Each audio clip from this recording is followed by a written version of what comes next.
My name is Mutumba. My mission is to preserve and restore natural resources by using my video production, photography, and graphic design skills to educate people about the value of protecting wildlife and how to ensure the proper optimization of the conservation economy.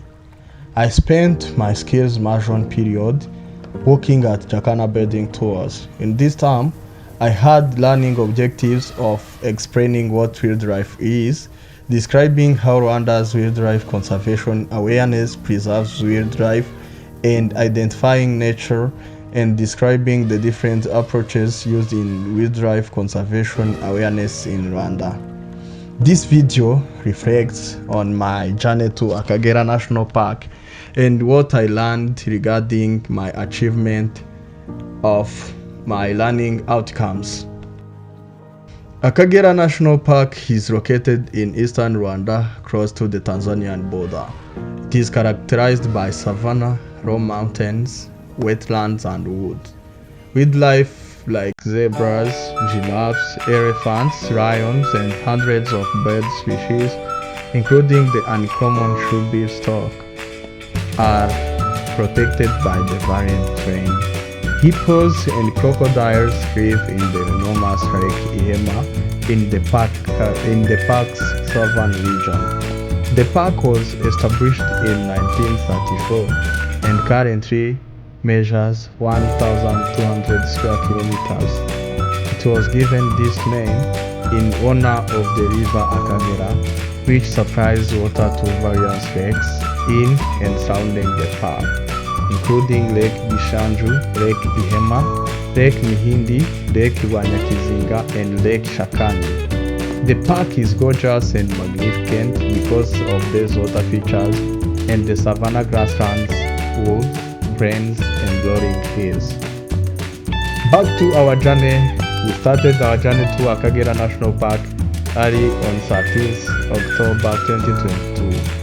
We reached our destination after 3 hours of driving from Kigali, the capital city of Rwanda.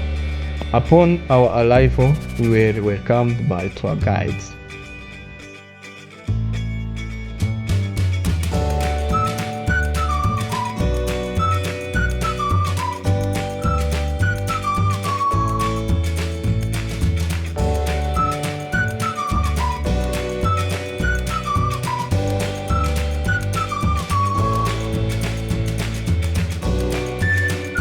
They explained to us what we were expected to do, what we could see to explore the park, and the proper behavior that we have to show to ensure the sovereignty of the park and the animals. I was too excited as it was my first time going to Akagera National Park. I had my professional camera around my neck and I was all set to capture the best pictures of the animals and their videos as you will see them. I expected to produce a documentary after that journey and I'm actually happy because I did that. The tour guide gave us a brief historical background as we entered the park.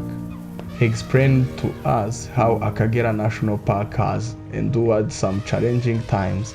For example, a significant refugee crisis brought on by the 1994 genocide and the civil war resulted in many refugees fleeing the nation through the park. Following the war, refugees once used the park to enter the country. Some refugees returned to poaching and tree cutting in the garden because they lacked the land for cultivation, food, or a place to go. The park management had difficulties since some of the park's wild creatures were extinct, while others were threatened. Domestic animals, particularly the indigenous longhorned cattle, were gradually taking the place of the park animals. The population could not just be ejected without a plan of action.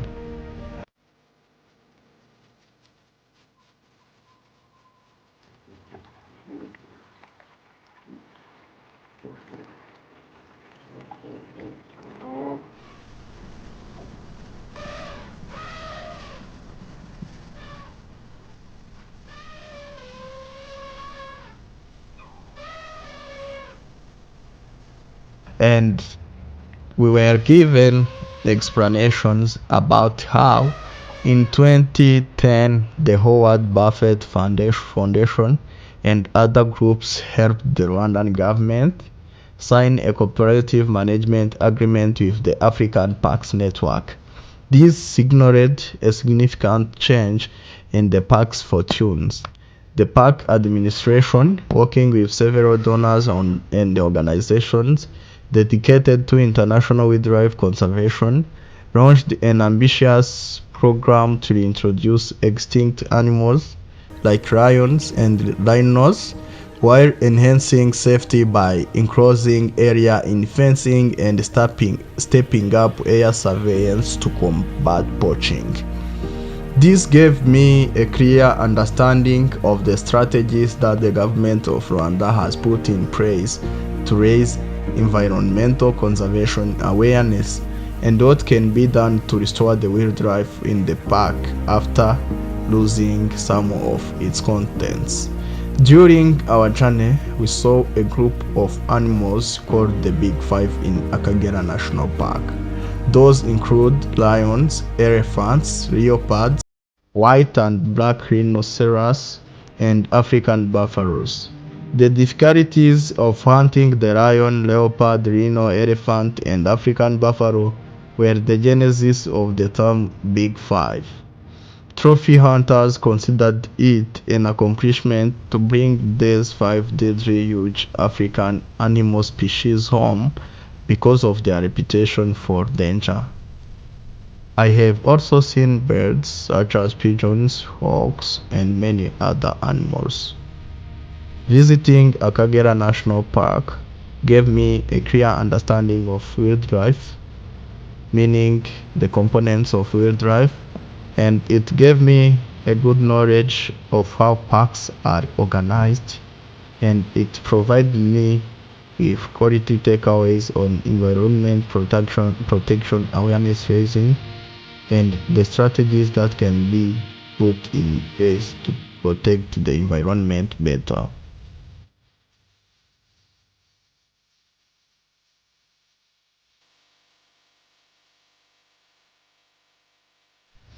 As a part of my internship, I've also done a couple of birdwatching sessions with an intention of knowing exactly how birds behave as they are part of the wildlife community.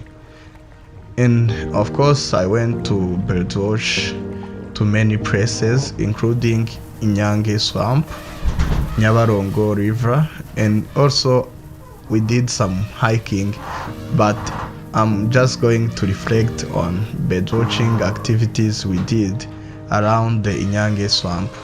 Regarding birds awareness and conservation, the swamp around Inyange is not a protected area, though it contains a variety of birds and plants. People can easily interfere with the swamp and destroy some of its content. I recommend that the government of Rwanda can visit this swamp, assess its contents, and make it a protected area as they did while making Nyandungu Valley an ecotourism park.